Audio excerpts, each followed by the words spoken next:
السلام علیکم محترم ناظرین، آپ کو ہمارے یوٹیوب چینل میں خوش آمدید۔ مجھے امید ہے کہ آپ سب خیر و عافیت سے ہوں گے۔ اللہ تعالیٰ آپ کو سلامت رکھے۔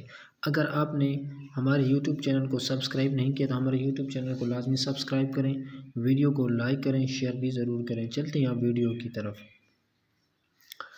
مفید باتیں۔ نمبر 1، ناشتے کے وقت ایک سیب کا استعمال لازمی کریں۔ نمبر 2، گھی کی روٹی کی بجائے خشک روٹی کو استعمال کریں۔ نمبر 3، ایک دن چھوڑ کر تخم ملنگا یا اسپغول چھلکا کا استعمال کریں۔ نمبر 4، دن میں 12 گلاس پانی ہر صورت پئیں۔ نمبر 5، صبح کے وقت بھگو کے رکھے بادام چھیل کر کھائیں 12 عدد۔ نمبر 6، بوتل اور ڈبے والے جوس کو ترک کر دیں، بہت نقصان دہ ہے۔ ان کی جگہ گھر میں جو فریش جوس بنا کر پئیں۔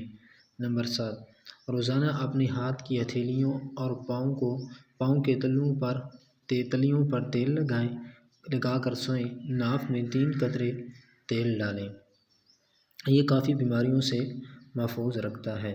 نمبر 8، تلاوت قرآن پاک کی 5 وقت نماز پابندی سے پڑھیں، اور جو تھوڑا سا وقت بھی ملے اللہ تعالیٰ کا ذکر بھی ضرور کریں۔ نمبر 9، روزانہ ایک دیسی لہسن ضرور کھائیں۔ نمبر 10، ناشتے میں ابلے ہوئے انڈے کا استعمال لازمی کریں۔ اگر آپ کو یہ ہماری ویڈیو اچھی لگے تو ہمارے یوٹیوب چینل کو لازمی سبسکرائب کریں، ویڈیو کو لائک کریں، شیئر کریں۔ انشاءاللہ آپ کے لیے اس ویڈیو لاتے رہیں گے۔ جزاک اللہ۔